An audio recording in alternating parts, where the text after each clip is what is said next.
Welcome to Home Organizing for Beginners. I'm Tammy, your home organizing educator. In each episode, I share a microscopic home organizing topic. That just means it's something you can implement today from start to finish if you so choose. Today's microscopic home organizing topic is how to get the house put back together after the holiday season. So the holiday season is over and we are embarking on the new year. It's a time for New Year's resolutions, for setting goals, and it just feels like a fresh start, doesn't it? But the tree is still up, maybe wrapping paper is still laying all over the places, empty boxes, and everybody's kind of off in their own world, playing with their new things. But you know it all has to get cleaned up. You have to find places for the new things. You have to undecorate the tree. Is that even a word? Undecorate? But the tree has to be put into storage, or if it's a fresh cut tree, then it has to be disposed of. You have to put the decorations away. You get the gist of what I'm saying. I'm tired just thinking about it, and I'm sure you are exhausted as well. So you are not to do this on your own. You are not to do this on your own.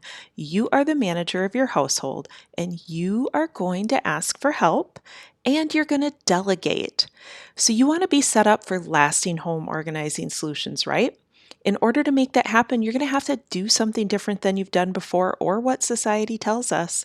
Instead of doing it all on your own year after year, you can draw a line in the sand this year and get others helping to put away all the holiday things so you can start the new year fresh. In this episode, you'll learn just how to get your family helping and to get everything cleaned up.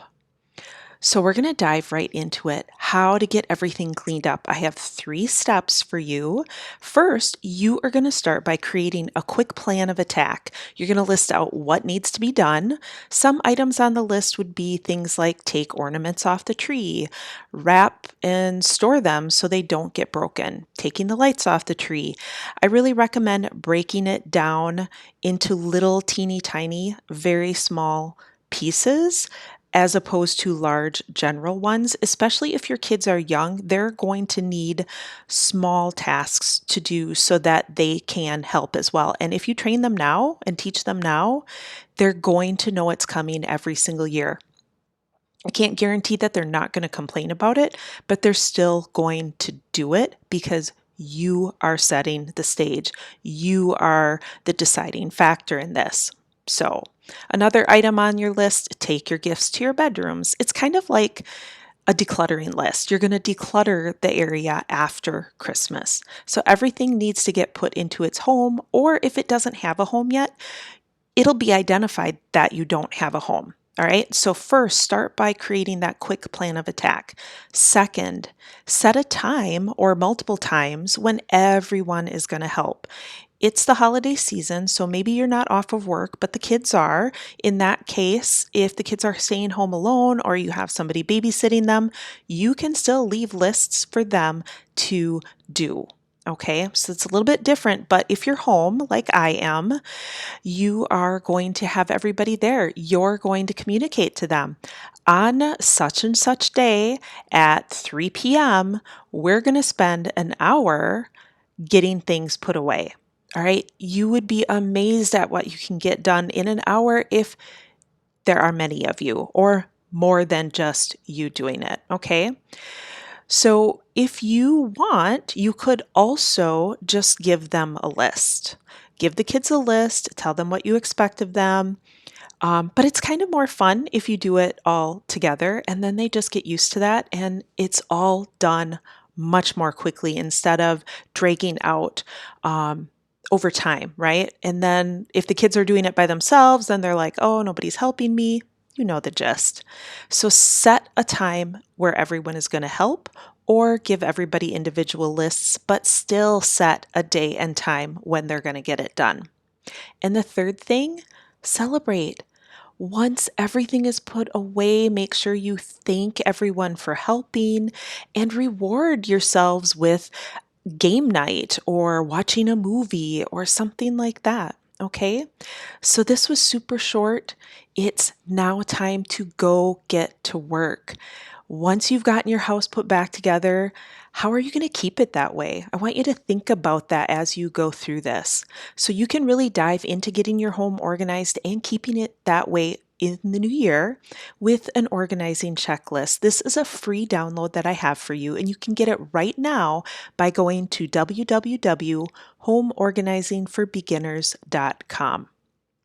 The checklist gives you the 8 strategies to get you off the hamster wheel of home organizing, because that's what it is sometimes. Like, you organize the pantry and it feels like a month or two later, and maybe even weeks later, it's just the mess that it was before.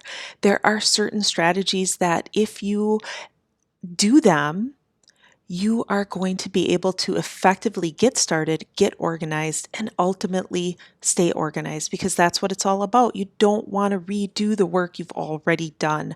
That is a waste of time.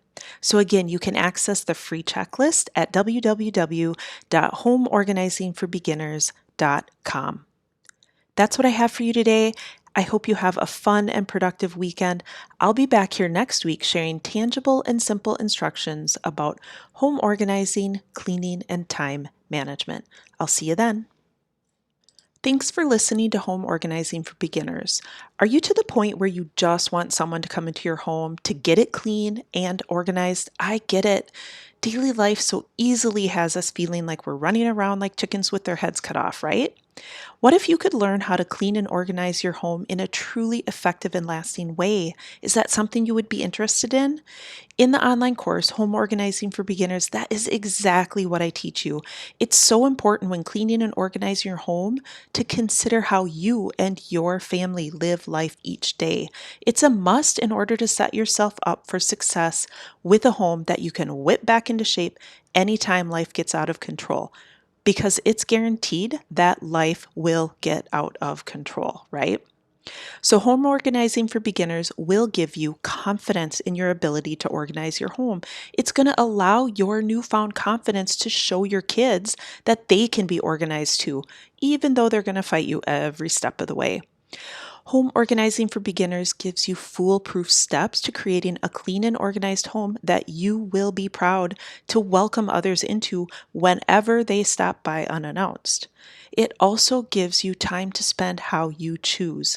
For me, that extra time has been spent studying the Bible, it's spent praying, and this has helped me bring true peace and joy into our home. To learn more, go to homeorganizingforbeginners.com.